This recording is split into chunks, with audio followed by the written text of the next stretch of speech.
software to convert videos from an older class to another class for another project, and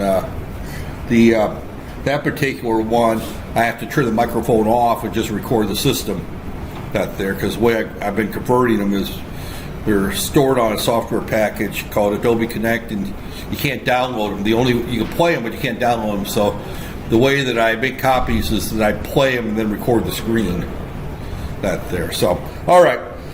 This is the second part of Chapter 2. Chapter 3 we covered last Friday, and everyone slept through that. Is that right? That there? Or at least a couple of you kind of looked like you're dozing off. Now we're back to real programming, so turn the brains back on this class that there. So, and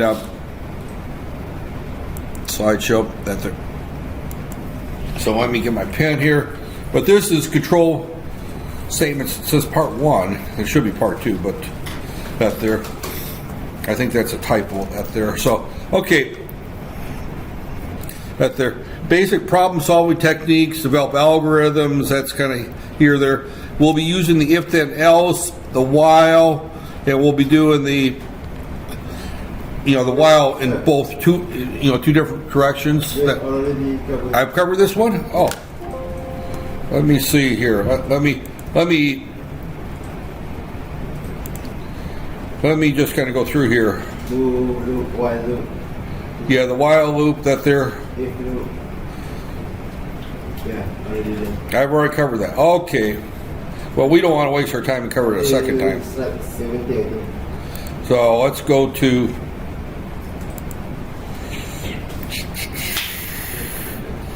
let's see. All right, chapter 5 is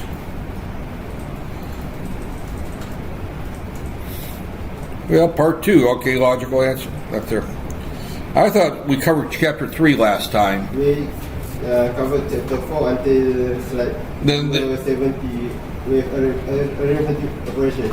Oh, okay. So we had not quite finished. Yeah. Because we started chapter 4. Let me look at chapter 4. Where did you say we left off at? Slide number 70. 70, okay. Chapter 5. Okay, so we covered that, so chapter 70 here. Right, okay. I'm going to go back here. All right. Got there. Yeah, you're right. Now that I'm thinking about that there, it was last Tuesday that was that there. Okay. Control repetition, because we started we went through the if statement right there. Okay, let me just jump in at 70 and we'll just figure it out from there. If I miss something, we'll right there, slide from current slide. Okay, that there. Let me go back to and repeat a little bit that there, because the last thing we covered is that we talked about accumulating 10 grades, and this is doing that in the this is all that headline that there. And we're using this counter right here, the while counter is what we did the last time, right? Yeah, okay. So we covered this, and all we're doing is we're entering the grade, we're incrementing the counter right here. Here's the counter, and then as soon as our counter gets to 10 or 11, we drop out. And we do our check here at the beginning, right there. So, and then our average is total divided by 10. So, okay. Right there. So, again, we're at there. Okay, this is chat slide. I don't know what slide are we on here. Right there. Okay, again, we're here within. This is the doing the same thing that they're normally initialize counters to 0 or 1 depending on how they're used, and the initialize contain that there. So all they're saying is you have to initialize it, because when you first say int I or k, it contains a garbage value. It's just whatever happens to be in that memory location. And remember that I is a pointer to a location right there in memory. right there. And it could be 2 bytes, 4 bytes, depending on what type of variable it is, right there. And when I first say int I, right there, all that does is tell the compiler to allocate 2 bytes or 4 bytes, to this variable and point to it using the variable counter I right there. And whatever's last there is whatever's there. So now he goes through and says it's always initialized when they're declared. Right there. I'll be honest, I get lazy on that one there. I don't always initialize variables. I'll do an int I, J, K, however many num1, however many variables I just initialize, or just declare them at the beginning, and then before I use them, I initialize them. Right there.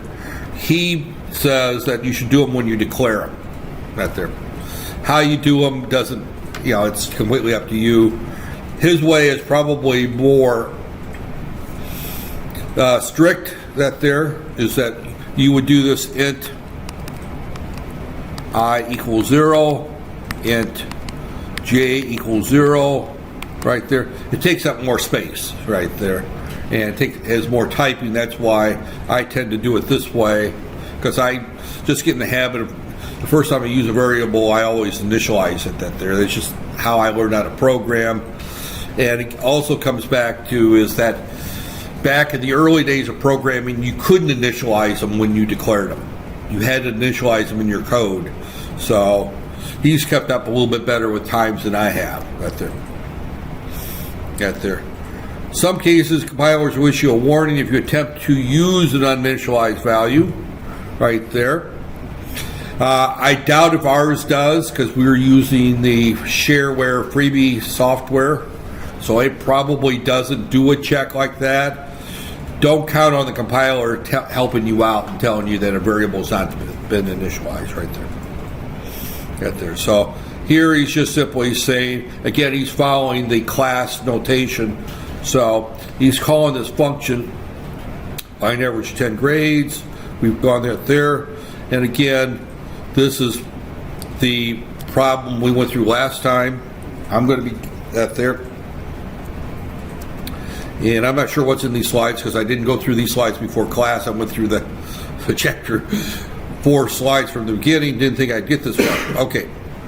One of the most common things you'll find is this one off by error that's there. And you're supposed to go from 1 to 10. In reality, the code goes 0 to 9, or it goes 1 to 11. That there, you just have to be aware of that there and test for it. That there, I still make that mistake. The first time through a loop, I may go through 11 times instead of 10 times. But it goes back to how you declare your while. While x is less than or equal to 10. That there, and if you said x is equal to 0 first time through, that'll go all the way down from 0 to 10, which is 11 passes. If you say x is equal to 1, then it'll go through from 1 to 10. That there. If you want to go from 0 to 9, you would say x is equal to 0, and you say while x is less than 10.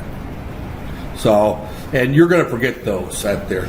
I can almost guarantee if I put that on a multiple choice test and had you choose that there, probably about, there's only 4 of you, so that there, if I had a class of 100, probably 20 would get it wrong. Now in a class of 4, you might all get it right, because I'm saying about 20% would get it wrong, and one wrong out of 4 would be 25%. So I might get one of you out of the 4 of you out there, but that's a common mistake. And I almost always, if I give a multiple choice test, that almost always shows up out there. So again, total is equal to total plus grade. That there. Sometimes they're saying that you can have an overflow problem. That there. Now, in this particular case, we're dealing with only 10 grades between 0 and 100. That there, you're not going to overflow that, because if you're only dealing with 10 grades between 0 and 100, the maximum value you should get is 1,000, right? Right there. But you could have situations where you're trying to add up all of the money in Bank Nagara where you might overflow, that there. So just, you just have to be careful of that there. So if you do get arithmetic overflow, you can get some very funny results right there. So add numbers stored in the results that there. And again, we can compare those to max int and that type of stuff that there. I'm not going to worry about that in this class. That's kind of a rare situation where you have an overflow, but he's just kind of going through that there. One of the ways you get around the overflow problem is you can use that there. I'm going to skip through that there. See it, get the next grade. Okay, this is just going through that particular problem right there. You'll hear the term set no value right there, or flag value. There, I don't use dummy value, but that's simply the way that you define the end of your loop. In other words, if I don't know how many grades I'm going to enter, I'm going to just keep entering grades till I enter -1. Hopefully nobody gets a -1 on this test or on this assignment. Thus far I've never given anybody negative grades on an exam. So, but basically you look at that there. So set no control repetition, they call it indefinite. In other words, you have no idea how many times you're going to go through the loop. While grade is not equal to -1 right there. And you just simply keep entering grades until you enter the grade of -1, and then you drop out of the loop. Right there. The most common set no value is not in a file, right there, where it goes through and looks for the end of a file, right there. And that goes back to when we used to operate out of ASCII text files a lot. We don't do that much anymore, although it's part of the syllabus to cover it. I probably won't, but the end of file marker happens to be Control Z right there. So you'll see some code here in this chapter or the next chapter, chapter 5, where he talks about while not end of file. In order to simulate the not end of file, you enter Control Z right there, and that's the end of file marker right there. So the set no value must not be an acceptable input value. So for a grade, -1 would be a good example. Enter the number of hamburgers you want, -1. Someone doesn't go up to a cashier and order, I want -1 hamburger right there, beef burger. I'm sorry, I'm not allowed to call it a hamburger in Malaysia, right? In the U.S. we call beef burgers hamburgers.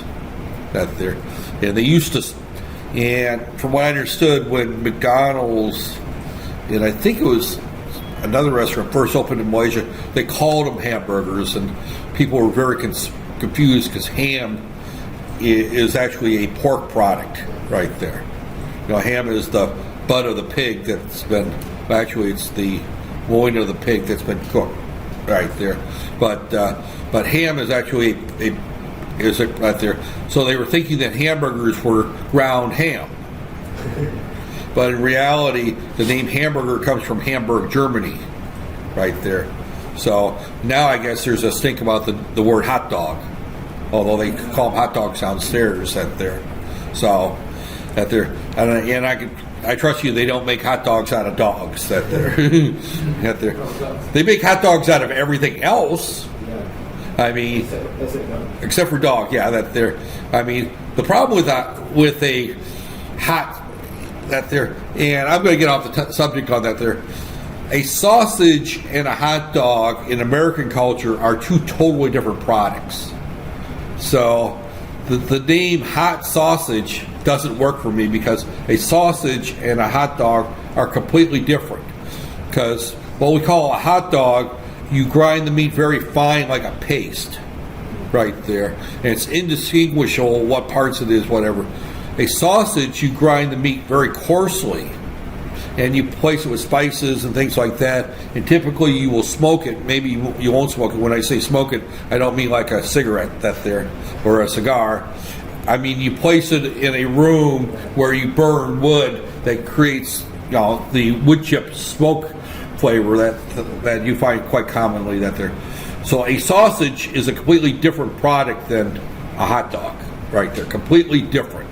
It's it's as different as durian is from apple. Right there. I mean, they have a completely different taste. They have a completely different look. They have a totally different price point. That there. I love sausages. That there. Lamb and beef sausage I can get in the U.S. That there, and that there. Hot dogs I'm not quite so crazy about because hot dogs are usually made out of the parts of the chicken and the cow that you really don't want to talk about. That there. I mean, it's what's left over. That's why it's ground into a paste that's indistinguishable, unknown mystery meat. That there. I refer to a hot dog as mystery meat. That there, in a casing. That there. So it's just kind of an interesting point is, that there. And I find my wife, who's Malaysian, sweet woman, don't get me wrong, but she tends to refer to hot dogs as sausages. So when I suggest sausage and eggs for breakfast, she'll go out and get a couple of hot dogs and fry them and call them sausages. That there, and I said, no, this is a sausage right there, and that there. So the whole concept of the name, my suggestion would be if you don't want to call it a hot dog, call it a frankfurter or a frank. That's the original names for them before they started calling them hot dogs. But a frank or a frankfurter would be a better name because that is what a hot dog is called in Europe per se versus the U.S. But U.S. they normally call them hot dogs. But a hot dog and a sausage is two completely different products that they're completely different that they're. And I know that people here have confused the two of them that there. So all right, that's a side note. That won't be. Maybe I should put that on the final. What is the correct name, alternate name for a hot dog? And you flunk the course if you put down sausage. That there. So okay, all right. Now we're getting into that there. This section here is a very difficult section to talk about because this is something you pick up by practice. Here we're going to approach this with a technique called top-down or stepwise refinement that there, and where what we basically do is they're trying to teach a thinking process here. And thinking is a very difficult thing to do once in a while but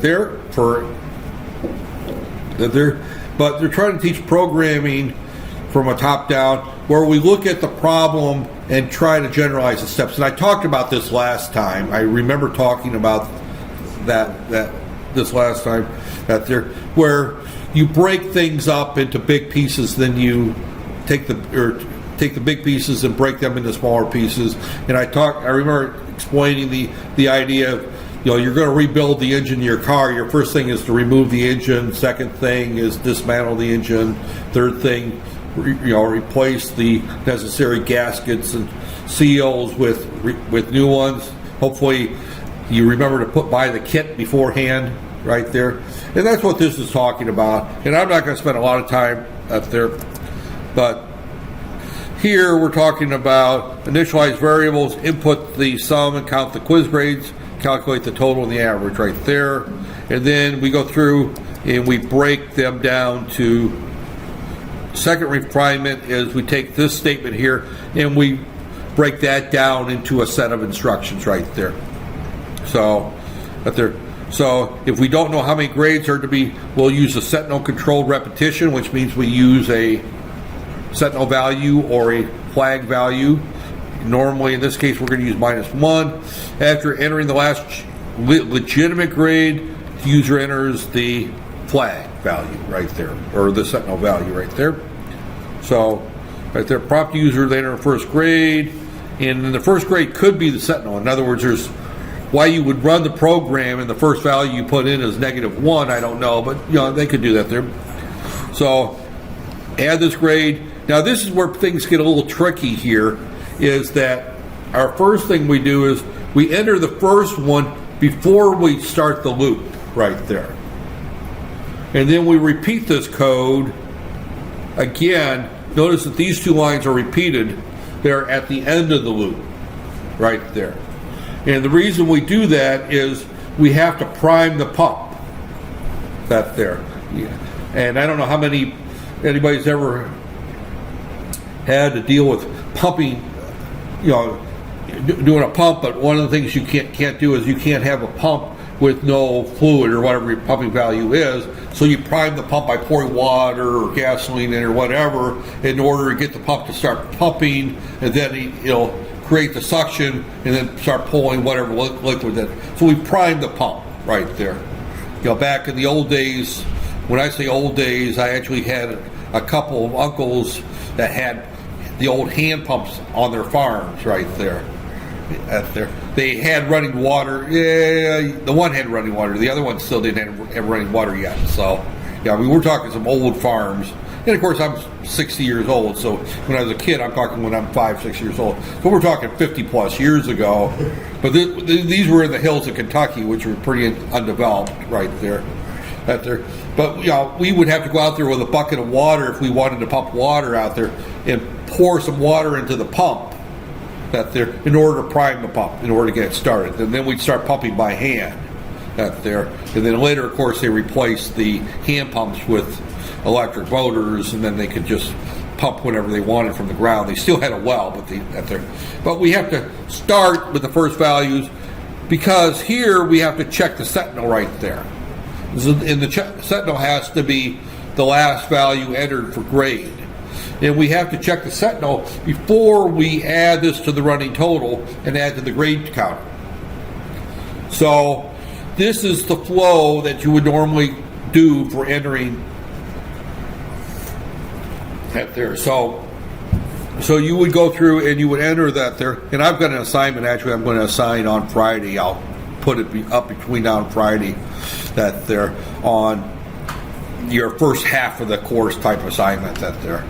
So again, what we're going to be basically doing here is it uses this type of logic. So you'll get to use it for real at the end of my discussion today. I'll let you go ahead and we'll come up with a program for you to do for your test practice at there. But this is the second part of that there. So and then again, our next one there is our last one, calculate and print the totals, and then this is the pseudocode for that there. Now, one of the things you have to do though, and this is, if no grades are entered, remember you're going to calculate the average right here, print the average, and the average is, and I'm just going to write AVE is equal to total divided by num students right there. Of course, that's invalid there. But the number of students, if that's a 0, you would get a divide by right there. That's why you have to do this check to make sure that it's not equal to 0 right there. Otherwise, that gives you a runtime error right there. So that's it. So this is the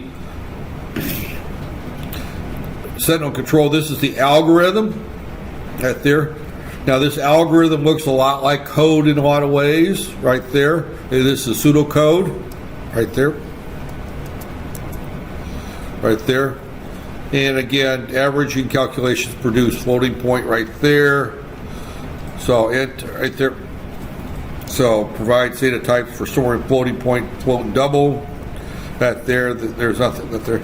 Okay, the cast operator tells it that you want to produce a floating point result. See, if you mix data types, you won't necessarily be sure what data type the final result's going to be. So if you use the cast operator right there, and trying to find where they use the cast operator. Again, here we've got, this is determine the class averages here, that there. So this is our function right there. Notice that we've got here a new include. This is the IO manipulator library, and this allows us to do things such as format our output right there, and it's the width and how many decimal points we want to show, that type of stuff that there. So what that does right here is when we get to here, set precision right here. Right there. In order to use that library, and what this is doing is the next line I'm going to put out average, which is a floating point number, and this is going to limit it to 2 decimal points right there. Everything else is fairly straightforward right there. So right there, because we look at the code right here, here's our total grades that we entered. Right there is equal to 0. Right here, we're going to enter our first, this is our first prompt. This is our int grade value right there. See out right there. Here's where we're initializing it right there. I don't know why, again, I would have put that up here. Right there. CN is it entered in the grade right there. And here's where we start our loop right there. And again, this is our first 2 lines again from the beginning right there. Get our next grade right here. And this is where we put in our while grade is not equal to -1 right there. Right there. So that's our sentinel value problem right there. And this is what it looks like when we run it. Notice our decimal precision is 2. That goes back to this line right here, this set precision right there. If you want 4 decimal places, you can set precision to 4 right there. And in order to use that, again, we needed to include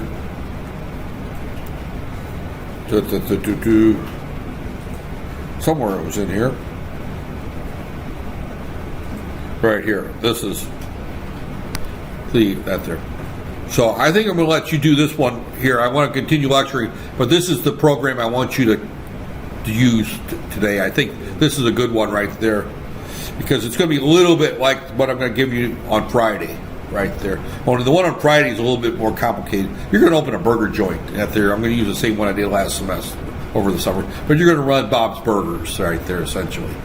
That's a TV show in the U.S. It's called Bob's Burgers out there. It's a terrible TV show, but that there. I think I called it Izzy's Burgers last time out there.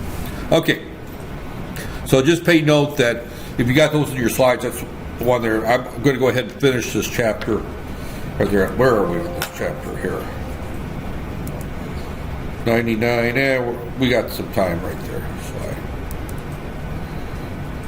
Slide. Okay. Again, this is just going through and showing that there. Okay, again, formulating algorithms, sentinel toe, that just says the same thing there, right there. So this is just going through in a little bit more detail right there. So prompt for the next grade right there. So this is just going through that particular program right there. Right there. Using sentinel part 4 or 5. This doesn't really change anything there. Again, they're just showing various parts of it. Actually, what that they're showing how you would call it with the class is what they're doing. They actually haven't changed the code any. Notice that the code doesn't change whether I'm using the class notation or the non-class notation. For this class, we're not going to use classes, all right? That sounds like a terrible thing. For this session, we won't bother with classes. You see what they are, and you see that they create more overhead, kind of like immigration does, right? More paperwork, right there. Right there. So again, I'm just flipping through this. I'm thinking that this was the end of that there. Total is equal to total of that. Yeah, this is just going through the same thing that there. Type floats represent single that there. Type double precision that there. C++ treats all floating point that there as double by default. So if you use float, it's the same thing as double, is all they're saying. Now that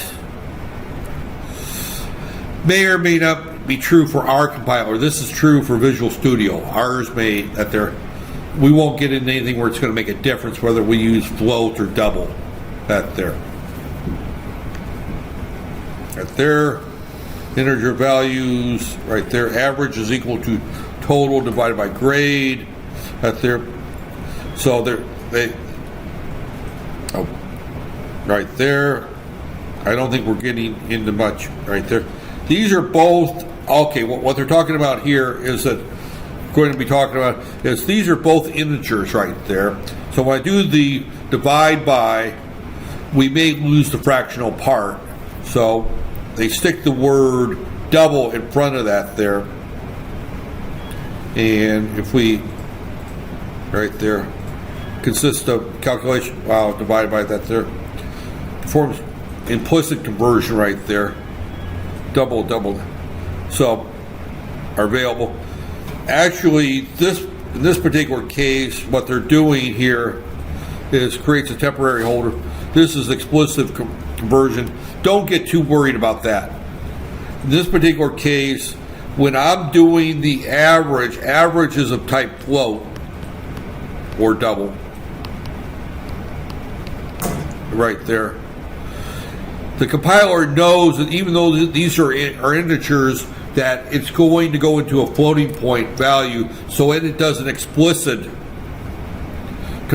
casting. Other times you will do an implicit where you have to tell it that you want it to go to float right there. So I'm not going to get too worried about that. This is an introductory class, and I'm not going to get hung up on that there. I think the only other thing they talk about the percent, I talked about that already.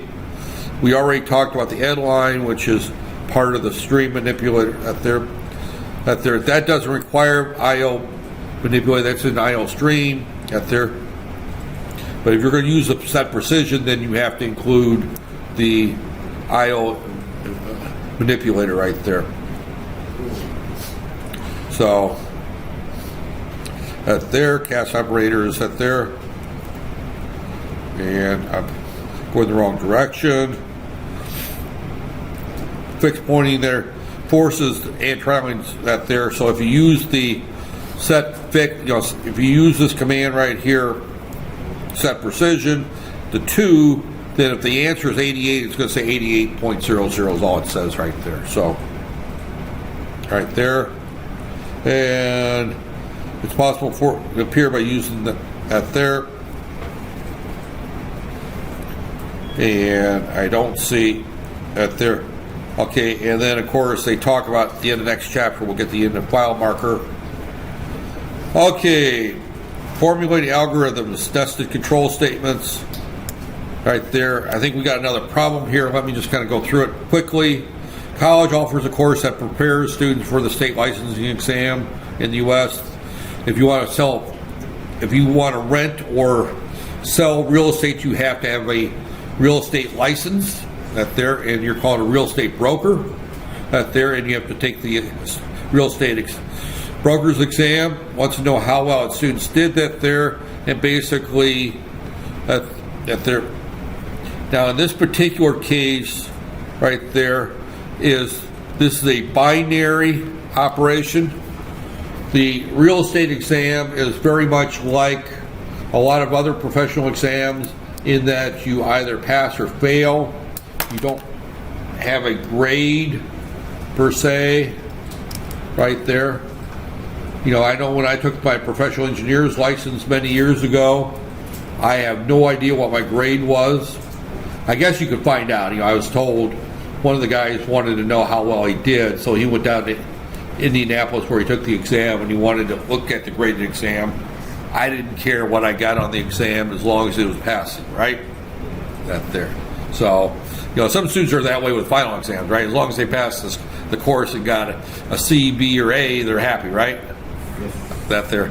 So, that there. Well, in the case of, like, for example, the nursing exam in the U.S., if you want to take the nurse's exam, there is no grade. It's a pass or fail. It's an online test, and you answer questions until you either convince the software that you're smart enough to be a nurse, or it fails you right there. You can't convince it that there.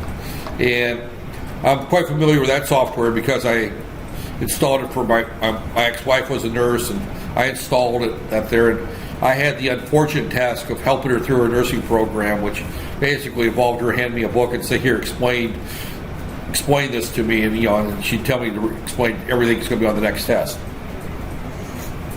so I could pass the nursing exam. But what we're going to do is we're going to enter 1 or 2 right there, display the prompting message, and you keep entering right there, and we keep track of how many students are going to enter that there. And if more than 8 pass the exam, bonus to the instructor that there, and you're going to be given a list of 10 students right there, so you know how many students are there. So that changes the type there. So now we would use a counter again. So after reading that, we must process for 10 students, a counter controlled. So now we're at a for next loop, or for loop right there. We enter a 1 or a 2. We keep track of how many 1s there are. If not a 1, we assume it's a 2. And we keep track of the 1 to count the number of pass. After that, it must decide whether more than 8 is passed. There. And pseudocode, examine the results, determine that there. And this is that there.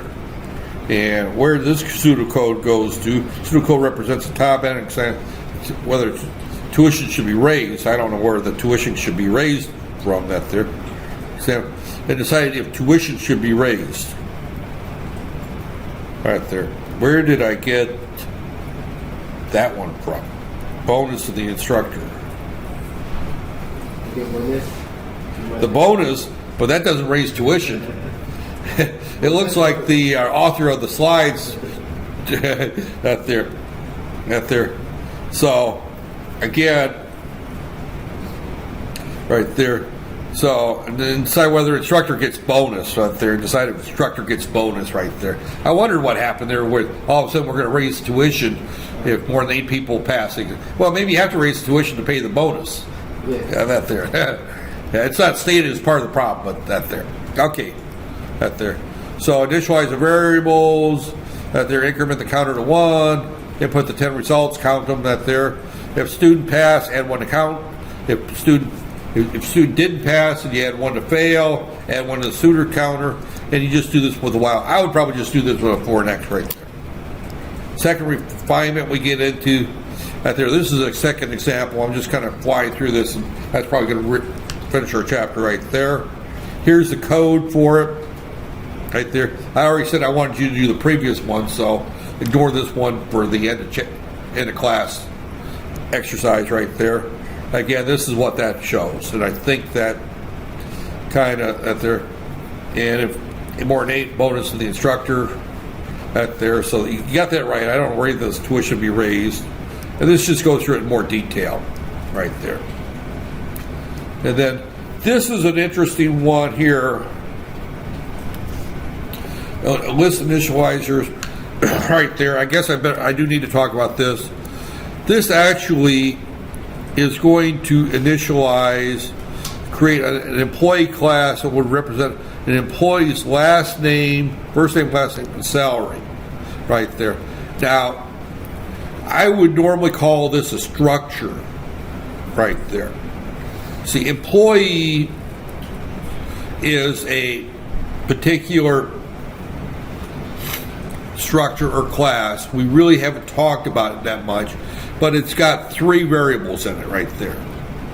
And we'll come back to that in more detail, but since they bring this up here, is that employee is going to receive, there'll be 3 variables. Employee 1 dot first dot last and dot salary right there. And I can't write. My pen is actually giving me some funky things. Right there. Salary. Right there. And we can initialize a variable of type employee, which has 3 parts to it. And this is how we do that there. So again, that there. So again, this is just showing here that there. However, This, you have to say is equal to this. I don't know why you're using the braces, because it's only one value right there. And then we get into the last part of this, which gets into the C plus equal 3. I think I talked about that before. Right there. We've got multiple ones here. The only one we haven't covered are the plus plus and the minus minus. So if we go count plus plus, that's the same thing as count equal count plus 1 right there. Now, there is a difference between plus plus count and count plus plus if it's in an equation. If it's in an equation, the plus plus before it says do the increment before you do the calculation. If it's after, then you do the calculation, then you increment it right there. We haven't looked at doing that yet. That gets a little funky right there, is that we would say, current average is equal to total count plus plus right there. And that means you use the variable count, and then after you're done with it, you're going to increment it. If you do plus plus count, means you increment it, then you do the division right there. And pre-increment and post-increment, after this slide kind of explains it right there. And I think that right ends our chapter, or gets closer. Yep. Okay, go back, and I think the one I told you I wanted to do, and this again is not graded. The one I will give you on Friday will be graded right there. And I'm going to probably just spend, it's this one here, and do the one that does not use you don't have to bother with the classes. That was the first one, I think.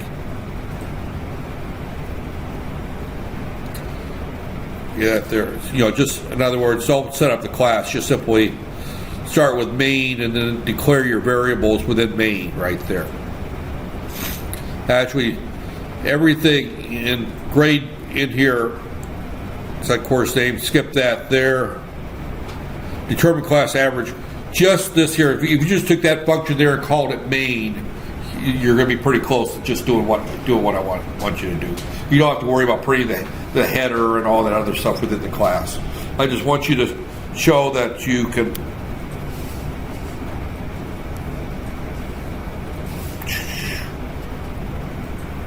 right there. In other words, if you start here with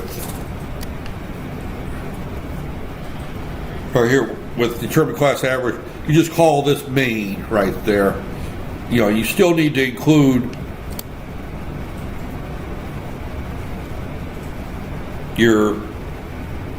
this here at the beginning. In other words, you need to include this here, lines 1 through 7. You need to include. Skip everything from 9 all the way down to 42 right there. Just call this int main. Don't call it determine class average right there. And everything else, it is the same right there. Right there. So this is your actual program. Remove all this and just call it int main right there. Right there. And that's your main. So all of this is deleted. All this is deleted. And all this is deleted right there. So you include this. And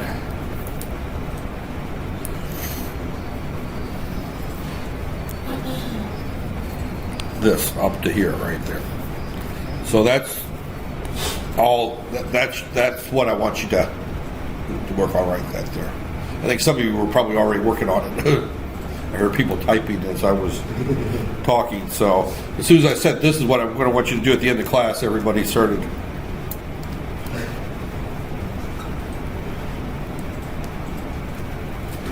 Right there.